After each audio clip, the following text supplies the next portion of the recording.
Então, esse é o nosso tema, novas metodologias de ensino, o desafio educacional durante e pós-pandemia. Na verdade, essas novas metodologias de ensino não são tão novas assim.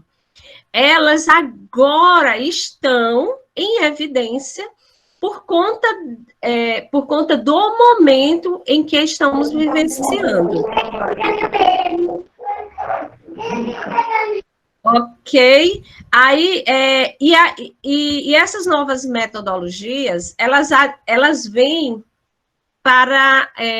em ajuste, né, com o momento que a gente está. Por isso que eu coloquei o desafio educacional durante e pós-pandemia. Ultimamente, muitos têm me procurado para falar sobre ensino remoto.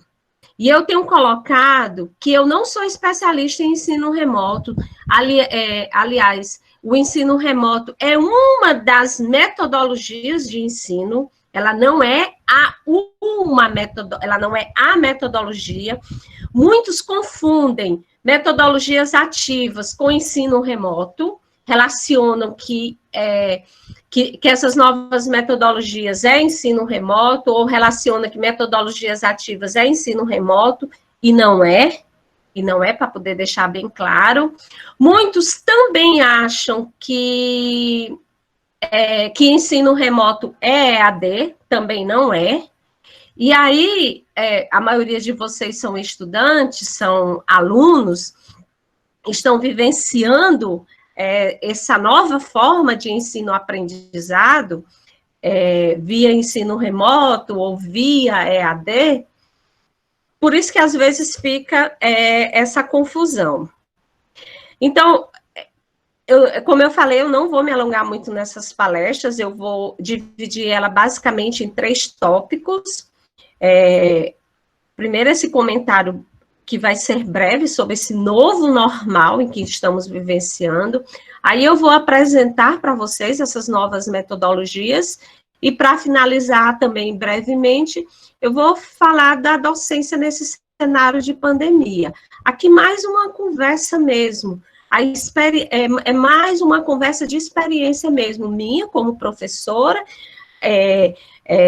de ouvir também os meus alunos, que são professores, e aí a palestra a nossa conversa hoje se divide nessas 3 temáticas. Ok? Vocês estão visualizando direitinho meus slides, né? Sim, está tudo perfeito. Ok.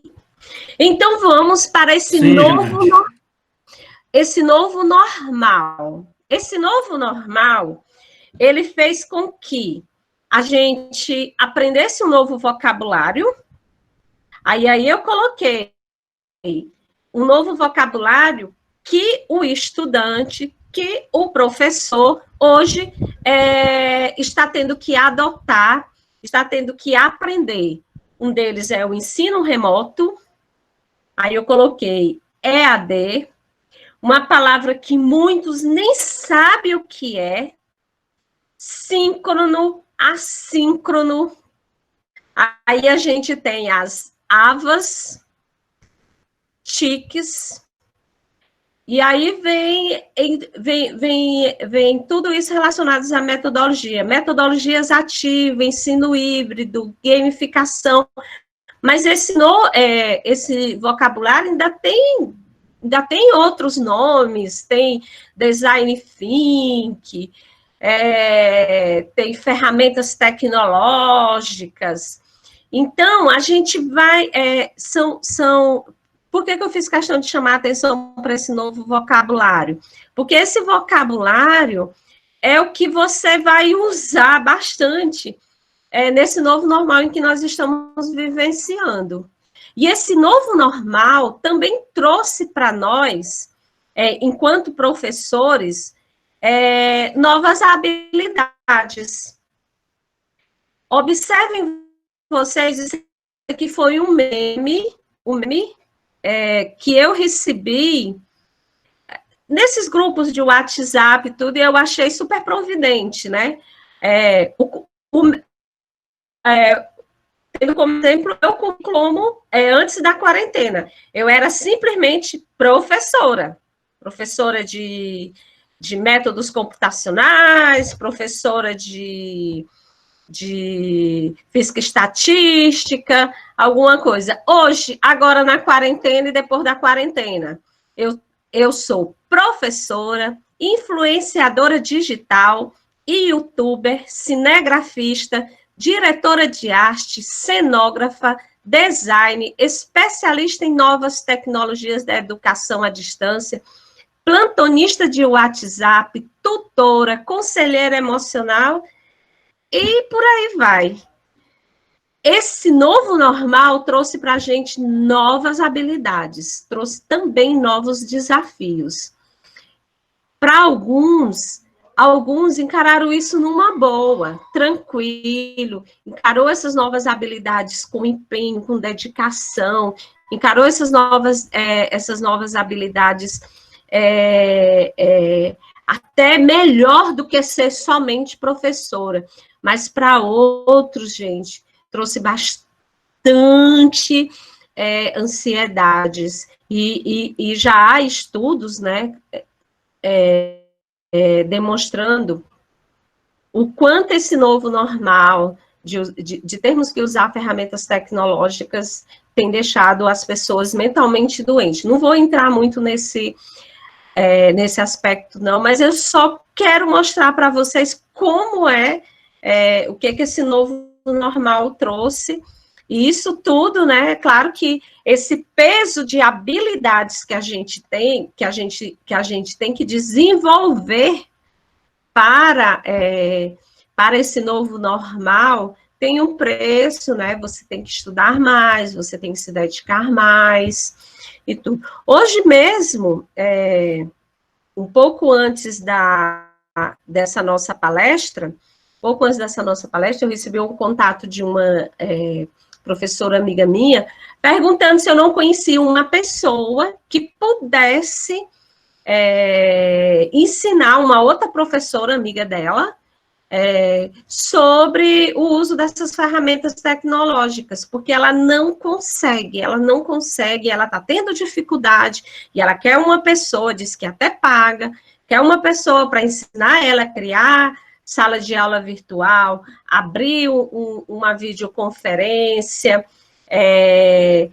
alimentar o Google Sala de Aula, abrir, fazer os slides, colocar os slides, usar todas essas ferramentas. Essa pessoa veio me procurar porque ela disse que essa professora está extremamente preocupada com isso, por conta desse novo normal, que esse novo normal nos trouxe. Aqui, né, para a gente, que eu disse que era bem breve mesmo, essas palavras do novo normal, eu também vivenciei essa ansiedade de como que eu ia lidar com essa forma de ensino, usando ferramentas tecnológicas. Meu Deus, eu não tenho tanta habilidades, apesar de eu ter uma boa comunicação com o computador, saber usar boa parte das ferramentas, mas era uma preocupação minha enorme. Será que eu vou conseguir fazer uma aula impactante? Será que a minha mensagem enquanto professora vai chegar? Esse processo ensino-aprendizagem, usando ferramentas tecnológicas, será que vai atingir os objetivos? E aí, bem no começo da pandemia, eu assisti uma palestra de um educador português da Universidade de Lisboa, uma palestra que foi ministrada aqui para professores do Brasil, o Antônio Novoa. Os profissionais da área de educação conhecem ele, eu sou admiradora bastante do trabalho dele. Aí assisti a palestra dele deu mais de 6.000 pessoas pelo YouTube, né, eu me admirei de ter. E ele disse uma frase que para mim me emocionou bastante e me fez acreditar que se minha missão é educar, pouco importa a ferramenta que eu vou usar. Por quê? Porque ele disse que educar é um ato humano. Então, se é um ato humano, só precisa de humanos. As ferramentas, elas são auxiliadoras nesse processo. O computador, o livro, o quadro, isso só são ferramentas. Aqui o computador que eu estou utilizando para ministrar aqui a palestra, os slides que eu estou compartilhando com vocês. Então, educar é esse ato humano. Quando eu escutei essa frase dele, eu tirei todo um peso das minhas costas enquanto professora, porque eu estava realmente bastante preocupada. E quando ele falou isso, ele falou de uma experiência própria mesmo. Por quê? Porque Antônio Nova já é idoso, já é maduro, tudo. Apesar dele também ter uma certa... dele dominar o computador, aquela coisa toda, mas mas não necessariamente ele acha que tem que educar só dando aula pelo computador, e aí ele falou, aí ele colocou toda a angústia dele, os professores que são idosos, que têm toda uma história, professores que não têm habilidades com as ferramentas tecnológicas, de repente ele vai deixar de ser professor, porque ele não é um youtuber, porque ele não é um influenciador digital. E quando ele foi pontuando essas coisas, e eu fiquei pensando, eu digo, é verdade. Então, meus alunos, não tirem o papel do professor do ato de vocês educarem. A gente está aqui, nós, professores, estamos aqui para poder transmitir essa mensagem, porque educar é um ato humano, é uma dedicação nossa, direta, aquele ato humano meu, diretamente com vocês. E aí eu lembro de outra frase que eu não me lembro bem direito quem disse, né, que quando você vê um quadro de um pintor famoso, com todos aqueles detalhes do pincel e tudo, você olha para a arte dele e diz, meu Deus, que obra linda! Olha que beleza é essa obra. Você não pergunta qual foi a tinta que ele usou, qual foi o pincel que ele utilizou, você não pergunta quais foram as ferramentas que ele utilizou, não. Você olha a obra. E o processo de educar é do mesmo jeito. Pouco importa qual é a obra que a gente... pouco importa quais são as ferramentas que nós vamos utilizar nesse processo de ensino-aprendizado. O importante mesmo é a obra. Qual é a obra? Vocês saírem sabendo, aprendendo. Para início, eu já vou deixando logo essa mensagem para vocês, por quê? Porque muitos estão achando que eu vou, quando eu falo novas metodologias, o desafio educacional, muita gente acha que vão sair daqui craques em ensino remoto, EAD e tudo. Só que eu quero colocar justamente essa mensagem logo de início para vocês. O seu papel como professor tem que estar sempre evidente, porque a obra é sua. O educar, o ensinar é seu. E as ferramentas, elas são somente auxiliares. Ok? Então, eu vou definir logo para entrarmos no nosso tema, né, as novas metodologias. O que são as metodologias ativas, né? As metodologias ativas, elas são técnicas que incentivam a assimilação do conhecimento a partir de uma participação mais intensa dos estudantes. As metodologias ativas, elas estimulam a reflexão no processo de aprendizagem, porque ela aumenta a interação e o engajamento. Aqui nas metodologias ativas, o aluno é que é o protagonista. É diferente da abordagem do ensino tradicional, onde, em geral, como eu estou fazendo aqui nessa palestra, só o professor fala. Nas metodologias ativas, e eu como estudiosa do tema, já me desafiei, né, a construir uma palestra também que seja utilizando metodologias ativas, onde o protagonista não seja eu, seja vocês e onde possa haver a participação, debates, onde haja reflexão, onde haja interação, porque isso é que constitui o tema, né, a técnica de metodologias ativas. Na metodologias ativas, aí eu estou colocando uma gravura, todos participam, todos têm participação direta na construção do ensino-aprendizagem. É claro que tem aquele que conduz mais, e as habilidades de cada um acabam se tornando mais evidentes. As características, né, das metodologias ativas, ela é construtivista, ela baseia-se em aprendizagem significativa, e aí nós temos vários pesquisadores de aprendizagem significativa. Os meus alunos do mestrado profissional em ensino de física estão aprendendo bastante sobre aprendizagem significativa e sobre outros teóricos educacionais. Ela tem como característica, ela é colaborativa, porque na aprendizagem significativa você acaba construindo o seu conhecimento em grupo, porque como nós temos debate, como todo mundo é protagonista, então você acaba construindo essa construção em grupo. É interdisciplinar, porque você consegue interagir melhor com outras áreas. Contextualizado, e aí quando eu for falar dos tipos, né, de aprendizagem ativa, é contextualizado porque permite a aplicação do conhecimento na realidade.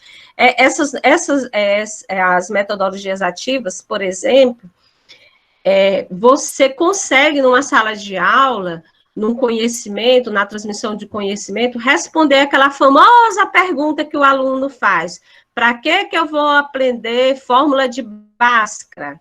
Para que eu vou aprender física se eu vou ser um médico, se eu vou ser um profissional da área de direito? Então, você consegue, né, com essa técnica, contextualizar áreas de conhecimento, é reflexivo, e sendo reflexivo, fortalece os princípios da ética e dos valores morais, extremamente crítico, estimula o educando a identificar suas limitações, não somente o educando, mas também o professor, porque você está o tempo todo ali se avaliando, você está o tempo todo ali construindo o seu processo de ensino-aprendizagem. Investigativo, acaba sendo investigativo porque desperta a sua curiosidade e a sua autonomia. Humanista, porque a gente tem que estar inserido no contexto social, e isso é bastante importante. Você está inserido hoje no contexto social. Motivador, porque a gente tem que trabalhar as emoções. Hoje esse tema de trabalhar as emoções é uma habilidade que, inclusive, está lá na BNCC, e é desafiador porque estimula o educando a buscar soluções.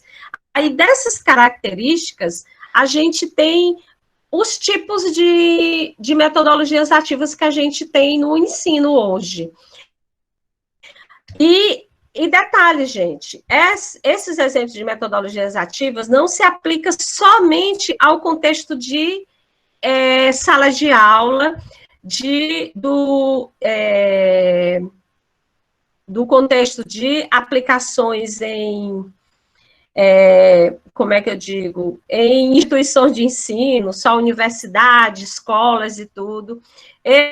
As metodologias ativas hoje é bastante usado no mundo corporativo. Eu mesmo já tive a oportunidade de participar de eventos do mundo corporativo, até mesmo dando a minha contribuição sobre metodologias ativas, né? Só que lá eu trabalhei as temáticas mais voltadas para eles, né? E aí uma delas foi aprendizagem baseada em problemas. Nessa abordagem, a proposta é que o participante tenha que resolver algum problema ou desafio. E aí, à medida que ele for resolvendo o problema ou desafio, o aluno, né? O aluno vai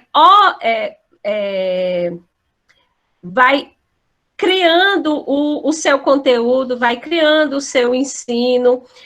Aqui o professor atua como mediador que estimula a reflexão e oferece resposta para as propostas feitas pelos alunos.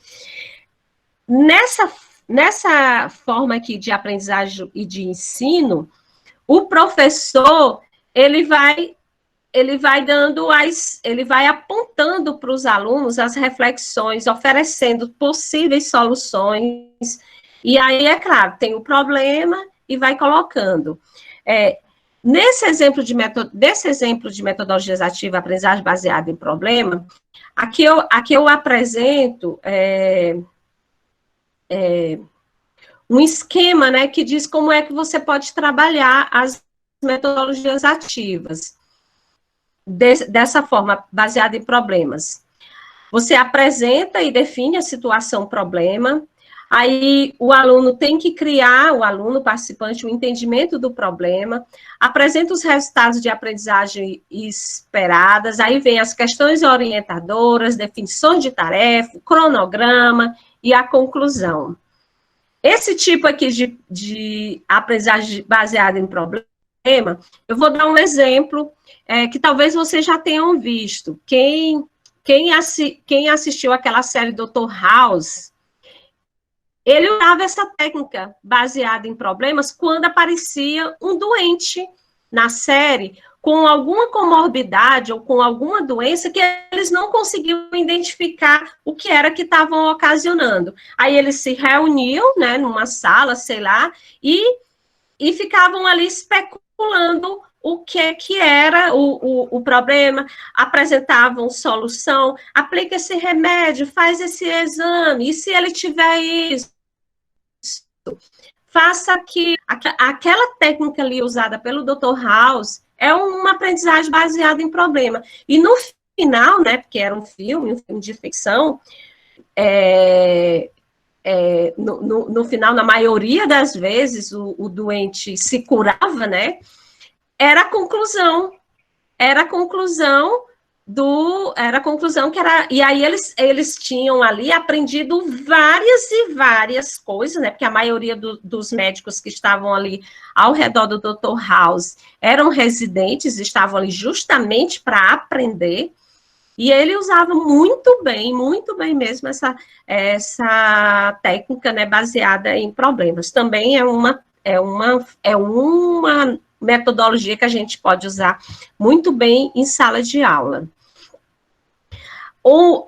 Nós temos outros, né, que é a aprendizagem entre times, e aqui, novamente, né, aprendizagem baseada em projeto, acabei repetindo, gente, desculpa. A aprendizagem entre times, você divide a sala em grupos e faz mesmo um confronto, você faz mesmo uma disputa. E nessa aprendizagem em times, você favorece você favorece os alunos a refletir, a debater, a compartilhar a ideia, a buscar solução, porque os times têm que ser altamente engajados e tudo. Aqui, no Piauí, a gente tem escolas, né, que trabalham em determinada parte do ano com a aprendizagem entre times. Eu mesmo já tive a oportunidade de participar de momentos como esse numa escola. Eles usam tem o nome do Física Fight, né, que é Física Combate. Ele divide as turmas em equipes, as equipes têm que apresentar seus projetos, e seus projetos são confrontados com os projetos do outro colega.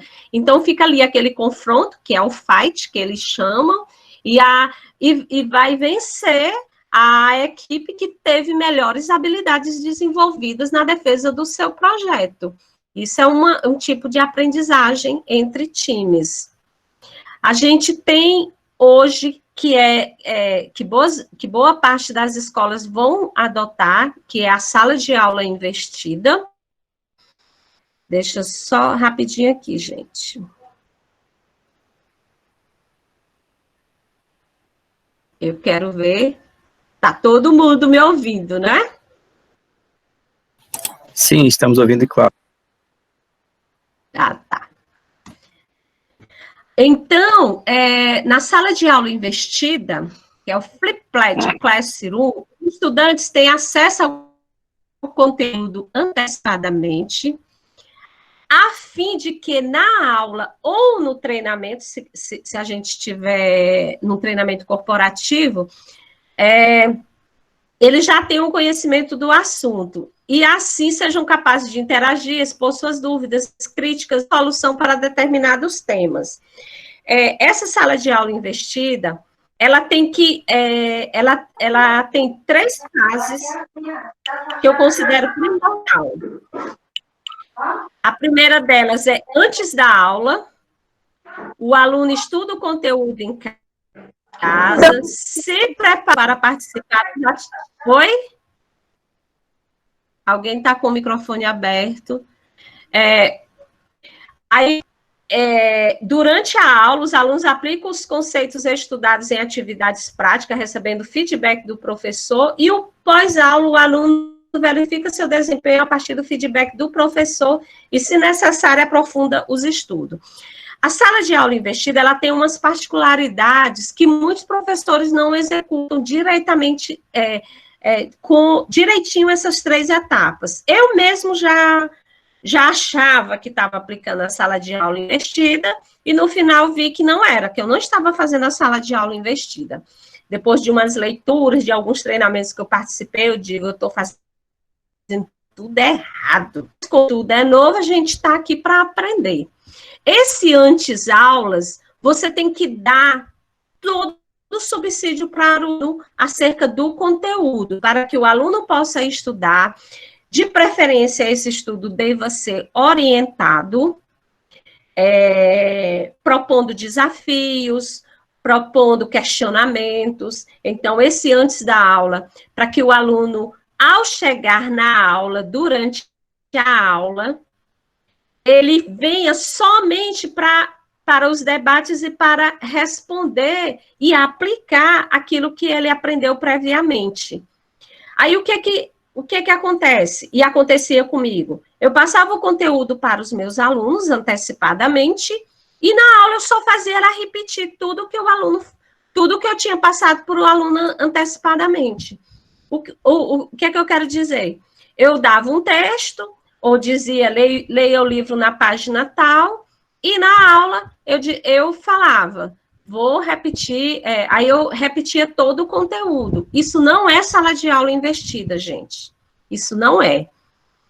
Sala de aula investida, ela tem essas etapas bem definidas. E o pós-aula é onde o aluno vai verificar, né, que o que ele aprendeu no antes-aula, tirou dúvidas durante as aulas, e o pós-aulas é a própria avaliação.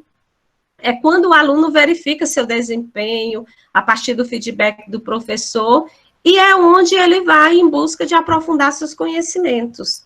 Eu ainda estou, né, tentando criar essas habilidades para poder fazer a sala de aula investida bem direitinho. A sala de aula investida não é somente indicar livros, vídeos, textos para que o aluno assista antes e, de repente, chegue na sala de aula já compreendendo o assunto. Ela tem uma dinâmica bem diferente. Nós temos uma outra metodologia ativas, né, que é a gamificação, ou como a gente gosta, apesar da gente não ler, mas a gente gosta de chamar gamificação.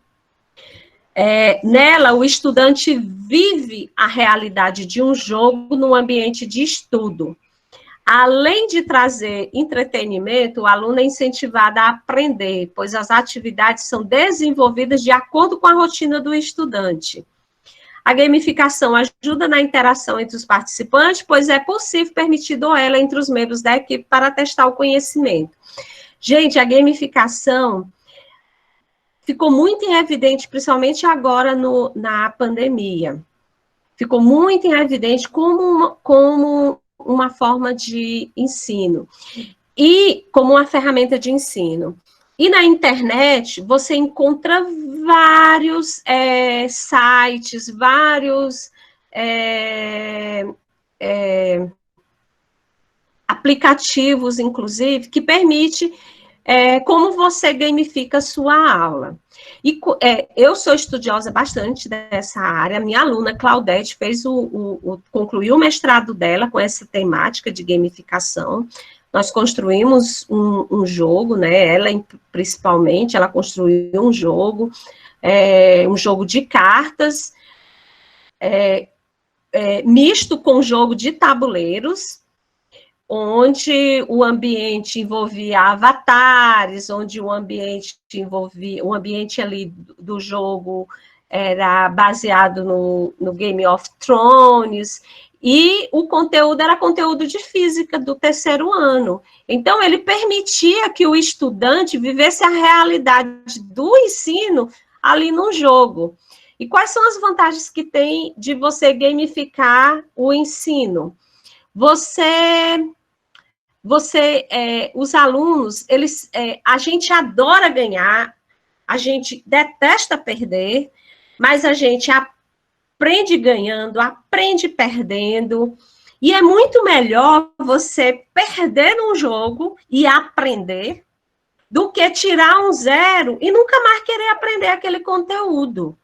E a gente vai observando essas características que a gamificação proporciona no ensino. A gente percebe alunos que são extremamente tímidos em sala de aula, que não falam, que não interagem. Quando você gamifica o ambiente ali de conteúdo, de aprendizagem dentro da sala de aula, aquele aluno, ele se supera, porque ele passa a participar mais. Você estimula habilidades dos alunos, né? Aquele aluno que fala mais, aquele aluno que fala menos e tudo. A gamificação tem muito disso. E esses exemplos que eu dei aí de metodologias, elas podem ser juntas e misturadas em como que você vai elaborar seu conteúdo de sala de aula. Todo o seu conteúdo de sala de aula você pode. É claro que tem outros exemplos de novas metodologias. Eu vou colocar para vocês, por exemplo, no curso de medicina, o curso de direito, eles gostam muito de trabalhar uma metodologia baseada em casos, né? Na medicina, que é o que o Dr. House fazia lá na série. Eles, hoje já tem escolas de medicina, né, faculdades de medicina, em que o ensino é baseado em casos. Desde o dia que você entra na sala de aula do curso de medicina, eles vão dando uma situação, problema, e você vai ali resolvendo. No curso de direito também, eles dão um caso e ali você vai resolvendo. É uma metodologia de ensino, é uma metodologia que não é tradicional, e aí você vai, não é tradicional nem nas faculdades, porque você não tem aquela divisão de conteúdo do jeito que a gente vê. O curso de medicina mesmo, tem várias e várias faculdades, né, que tem essa metodologia hoje no Brasil, baseada em casos, e todos esses exemplos de metodologias são exemplos que a gente pode utilizar nessa transformação do ensino que a gente propõe a fazer. Inclusive, é o que coloca, em alguns aspectos, a BNCC, a nova BNCC, porque que a BNCC, mesmo antiga, ficou lá para trás. Hoje nós já estamos tendo que trabalhar a nova BNCC e tudo, e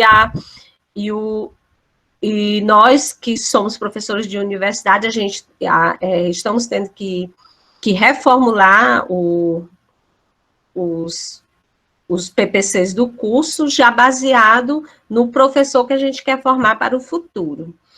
Então, tem outros exemplos de metodologias, de novas metodologias, tem um design thinking, que é mais utilizado no mundo corporativo. Enfim, quem quiser depois pode conversar comigo que eu apresento materiais. No final aqui da nossa apresentação, eu vou apresentar vários e vários materiais que vocês podem pegar. E para a última parte, né, porque senão eu me alongo demais e eu falo muito, vamos a esse desafio, né, que foi implantado agora, por um momento, o desafio do ensino, pandemia e pós-pandemia. E aí eu coloquei ensino remoto, né, o que é o ensino remoto vezes pandemia, né? Isso aí foi um desafio inusitado, complexo, e, no entanto, é necessário. Nós temos hoje uma pressão social bastante grande, porque a forma como a pressão social só coloca a questão é um ano perdido, um ano que você não aprendeu, é um semestre perdido, eu ia me formar esse ano, só vou me formar agora no ano que vem, olha esse ano. Então, tem toda essa pressão social, mas a gente tem a possibilidade do uso de tecnologias nesse desafio, né, do ensino remoto, e a gente tem o ensino remoto versus o EAD. O ensino remoto, gente, que ele pode ser um misto, né, de ensino remoto e ensino presencial.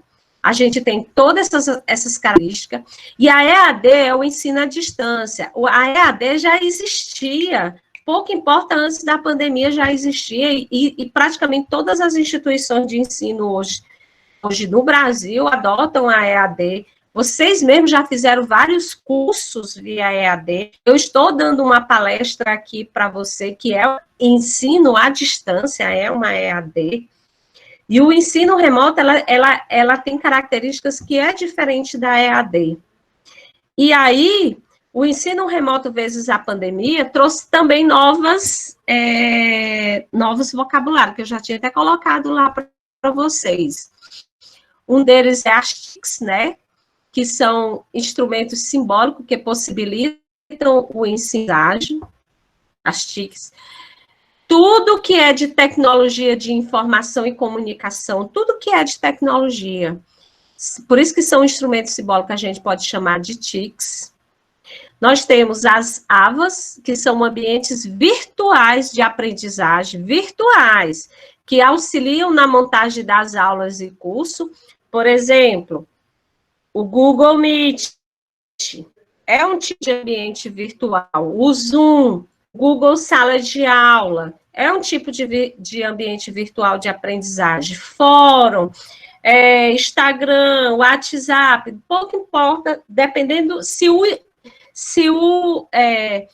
objetivo é aprendizagem, se o objetivo é promover o ensino, então a gente pode chamar ela de AVAs. E aliado às TICs e às AVAs, nós temos as ferramentas tecnológicas, que é todos os recursos tecnológicos que a gente usa para mediação do aluno com o professor. Gente, as ferramentas tecnológicas são importantes, mas tem que ter esses dois aqui, tem que ter o aluno e tem que ter o professor. Eu posso ter a melhor ferramenta tecnológica, o melhor computador, posso ter preparado, posso usar o melhor ambiente virtual, posso ter o melhor instrumento de informação e comunicação, mas se não tiver o aluno e o professor, aquilo lá vai ser só beleza. Vai ser só beleza. Porque aí lembra aquela fala lá do professor novo. Educar é um ato humano. Então, ó, quem é humano aqui? É o aluno e o professor. E esse é um desafio. E o meu desafio, né, para a gente pensar, né, para pensarmos, principalmente aqui no processo em que nós estamos, qual deve ser o perfil hoje, então, do professor moderno?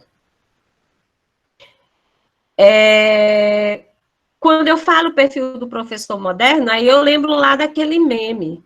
Quais são as habilidades que os professores têm que ter hoje para ser um professor moderno, para ser um professor que as escolas vai aceitar, que a universidade vai ter? É uma pergunta que nós temos que começar, principalmente a maioria de vocês que são professores, ou vão ser professores, são estudantes. Qual é o desafio? Qual que deve ser o seu perfil de professor moderno? Hoje, frente ao momento em que estamos passando, pandemia, e depois pós-pandemia, quais seriam as estratégias de ensino que nós temos que adotar para promover para permitir o aprendizagem, com isso promover o ensino? E aí, mais uma vez, para nós professores, quais são as competências dos professores hoje? E para o aluno, quem é o aluno que queremos formar? Porque o professor que eu me formei há mais de 20 anos atrás, eu já tenho mais de 25 anos de docência. Quando eu me formei lá atrás, na minha primeira formação, que foi licenciatura plena em matemática, eu vou querer aquela mesma formação para esse aluno que eu estou hoje contribuindo para a formação. Então, essas mudanças a gente tem que fazer desde já, porque eu estou formando professores que irá formar profissionais. Então, se eu não tiver antenado com as habilidades, com as estratégias de ensino, então, aqui eu coloquei qual o perfil do professor moderno, mas também qual o perfil do profissional do futuro que a gente tem. Tem até um vídeo aquela palestra do TED, quem gosta do TED, TED, em que é daqui do Brasil, TED Brasil. Ela fala sobre o profissional do futuro. E ela coloca várias e várias coisas que nos faz pensar. Uma delas daqui em 2030, se eu não me engano, não, 2032, uma coisa assim. Logo mais aqui na frente, 60% das profissões que hoje a gente tem já não vão mais existir. Então, por exemplo, meu filho, que tem hoje 8 anos, quando ele for entrar no mercado de trabalho, já não é mais nas profissões que ele hoje vivencia. Então, tudo isso são coisas que nós temos que pensar. Então, gente, como eu falei para vocês, a minha palestra ia ser bem aberta, eu quero depositar sementes aí na cabeça de vocês, e aí, para quem quiser se aprofundar mais em temas, eu vou colocar aqui algumas, principalmente, são se aprofundar e começar com esse tema. Tem esse e-book aqui, da Prospecta, muito bom, o e-book que fala, né, sobre metodologias ativas para a educação corporativa. Tem a cartilha do docente para as atividades pedagógicas não presenciais, da Universidade Federal de Santa Catarina. Esse material está excelente. Eu adoro os materiais da Universidade Federal de Santa Catarina. A Universidade Federal de Santa Catarina é uma das melhores universidades na área de pesquisa, da área de ensino, então super validada. Aqui é um outro material do Lucas Mello e da Renata Gomes, né, que eles prepararam como acessar e navegar plataformas digitais, né.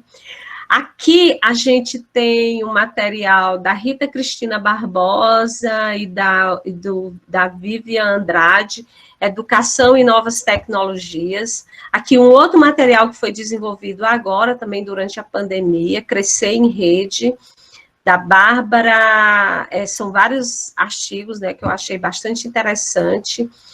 Tem o Google for Education, para quem quer aprender ferramentas.